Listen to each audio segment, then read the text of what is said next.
The actress starred in an array of European and American films, television movies and plays before her death in 1982. Ingrid Bergman, whose 50-year-long career will be covered in Talking Pictures Today on BBC Two, received numerous awards during her career. This included 3 Academy Awards, making her one of only 4 actresses to achieve such a goal, the number and almost tying her into the leagues of Katharine Hepburn, who had 4.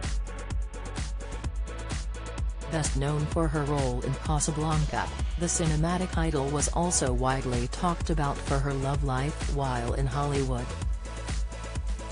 Many have noted that based on her on-screen appearances and interviews, Bergman could be considered the innocent Hollywood sweetheart.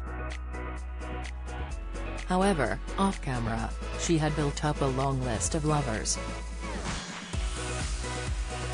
Right off the bat, Bergman proved she was leaps and bounds ahead of others in the industry, when studying at the Royal Dramatic Theatre School in Sweden. At the time, it was expected for girls to complete 3 years of studies before getting into serious acting roles. However, Bergman waited just a few months before getting a part in the play at Broughton during her first summer break when she was hired by a Swedish film studio. Ultimately, she left the school after just 1 year to pursue her film acting career full-time, and was soon voted Sweden's most admired movie star. In 1936, while still working in the Swedish film industry, Bergman met dentist Petter Lindström, and married him 1 year later. Together, the pair had a daughter called Pia, and to the surprise of many, the marriage lasted until 1950. In 1938, Bergman was brought to California to star in her first Hollywood film, Intermezzo, a love story, and briefly returned to Sweden after filming.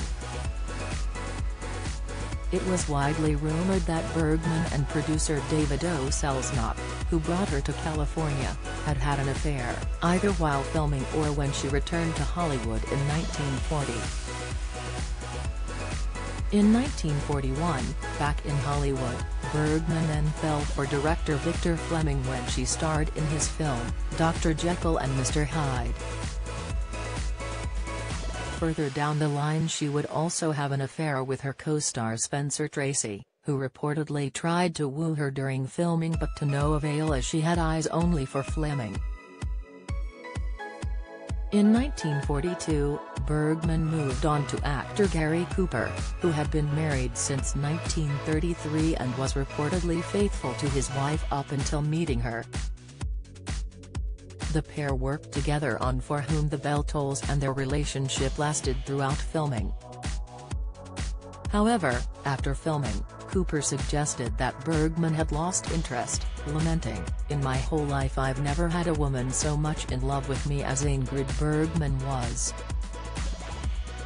The day after the picture ended, I couldn't get her on the phone." Don't miss, during 1944 Bergman found herself with 2 lovers, harmonica player Larry Adler, who was at the height of his career, and American General Simon Bolivar Buckland. Adler had been touring Army bases with Jack Benny and Bergman when the two began their affair, which continued until she met photographer Robert Capa. Whilst touring the Army bases, Bergman also fell for General Buckland, but their relationship was cut short when he was killed in June 1945. This same year Bergman met Capa towards the end of World War II while she was entertaining overseas troops. Both Bergman and Capa enjoyed their share of drinks and reportedly inspired Alfred Hitchcock's Rear Window.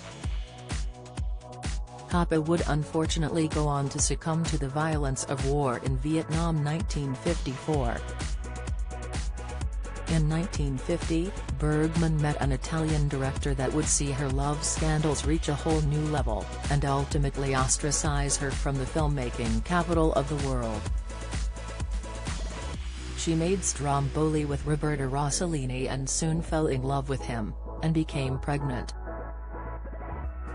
At this time she was still married to her first love, Lindstrom, and Rossellini was also married with a fair share of mistresses on the side.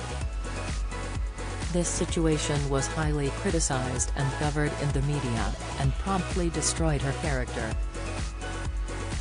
Her daughter Pia told People magazine in 1986, "The experience of having my mother go from being a saint to a tramp in a few days was traumatic." Talking Pictures is on BBC Two at 10:25 a.m. today.